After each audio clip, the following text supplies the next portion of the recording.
বুবলির এভাবে প্রতিবাদ করা উচিত। বুবলি বলেছেন অপু বিশ্বাসকে তিনি নিজের নিঃশ্বাসে থেকেও বুবলির নামটা বেশি নেয়। আরো বলেছেন বুবলি এ আরো বলেছেন বুবলি আরো বলেন যে মহিলা অপু বিশ্বাস এসব বলেছে সে কে? যিনি ছাগলের ৩ নাম্বার বাচ্চার মতো সবসময় আমাদের মাঝখানে তিরিং-বিরিং করে।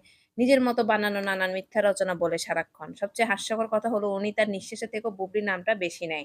তার সব জায়গায় শুধু বুবলি। উনি ভাইরাল হওয়ার জন্য এমন কিছু নেই যা করছে না। বুবলির নাম নিতে এমনকি মানসিক রোগী হয়ে গিয়েছে।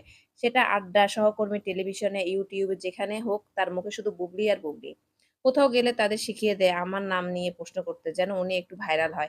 আমি আর আমার ছেলে এখন তার একমাত্র কেরিয়ার আলোচনায় থাকার। এমনকি জাতীয় টেলিভিশনের পর্দায় কি সব উদাহরণ দিছে যার কোনো মানেই নেই। তার সঙ্গে কি নোংরা আপত্তিকর শব্দ ব্যবহার করেছে। যেটা খুব লজ্জাজনক। সবসময় তার মুখে দুর্গন্ধজনক শব্দগুলা থেকে তার কারণ তার ভেতরেরটাও এরকম দুর্গন্ধময় ডাস্টবিন।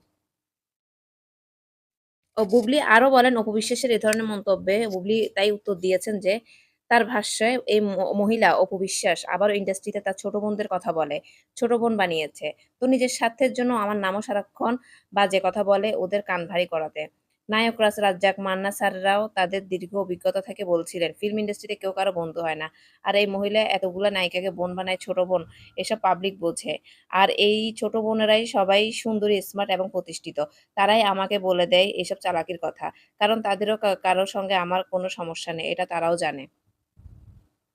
সাংবাদিক বলেছেন, "আপনি শাকিব খানের সাথে যাদের খারাপ সম্পর্ক তাদের সাথে আপনি মুভি করেছেন, কাজ করেছেন। এখন কেন শাকিব খানকে দেয়াল বানাচ্ছেন?"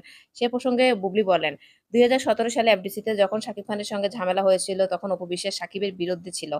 এরকম অনেকের সঙ্গে সেলফিতে হাহাহি করতে দেখা গেছে। কয়েকদিন আগেও তিনি দেশের বাইরে গিয়ে খোলামেলা শুট করে এসেছে। কিছুদিন আগে মুক্তি পাওয়া সিনেমার গানেও দেখবেন কি অশ্লীল ড্রেস। অথচ তিনি অন্য নায়িকাদের বলেন তিনি নাকি কখনোই অশ্লীল ড্রেস পরেনি।" সাব্বাস বুবলি এ ধরনের মন্তব্য এভাবে পাল্টা জবাব দেওয়ার জন্য।